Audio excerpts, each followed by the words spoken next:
నిన్న నుంచి కురుస్తున్న భారీ వర్షాల మూలంగా ఇప్పుడు ఈ వికారాబాద్ జిల్లాలో అందరం అప్రమత్తమయ్యాము. జిల్లా కలెక్టర్ గారు, ఎస్పీ గారి ఆదేశాల మేరకు పోలీస్ డిపార్ట్మెంటు, రెవెన్యూ డిపార్ట్మెంటు, మిగతా అన్ని డిపార్ట్మెంట్లు అందరూ అలర్ట్ అయినాము.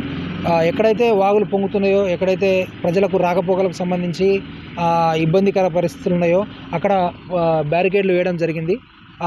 మా తరపు నుంచి ప్రజల విజ్ఞప్తి ఏంటంటే, ఎక్కడైతే మీకు వాగులు పొంగుతున్నాయి, చెరువులు ఏదైనా పొంగి ఊరేళ్ళకి వస్తున్నాయి, వాగులు పొంగి రాకపోకలకు ఇబ్బంది ఉంటే దయచేసి మీరు దాటే ప్రయత్నం చేయొద్దు, సాహసం చేయొద్దు. మాకు ఇన్ఫర్మేషన్ ఇస్తే ఏదైనా ఎమర్జెన్సీ ఉంటే మేము పోలీసు వాళ్ళని, రెవెన్యూ వాళ్ళని ఇమీడియట్గా అక్కడికి రీచ్ అయ్యి మీకు సహాయ సహకారాలు చేయడానికి సిద్ధంగా ఉంటాము మేము. దయచేసి మా తరపు నుంచి వికారాబాద్ ప్రజలకు నా తరపు నుంచి విజ్ఞప్తి ఏంటంటే, ఎట్టి పరిస్థితుల్లోనూ పొంగే నదుల నుంచి పొంగే ఏదైనా కాలువలు ఉంటే రోడ్డు మీదకి వచ్చినా కానీ దయచేసి ఎవరు కూడా దాటే ప్రయత్నం చేయొద్దు. ఏదైనా కూలిపోయే ఇండ్లు ఉన్నా కానీ, ఏదైనా ఉన్నా కానీ దయచేసి ఆ ఇంట్లో ఉండొద్దు. మాకు ఇన్ఫర్మేషన్ ఇస్తే మీకు ఏదైనా ఆల్టర్నేటివ్ షెల్టర్ ఏర్పాటు చేస్తాను కూడా పై అధికారులందరం అన్ని డిపార్ట్మెంట్లు సిద్ధంగా ఉన్నామని తెలియజేస్తాము.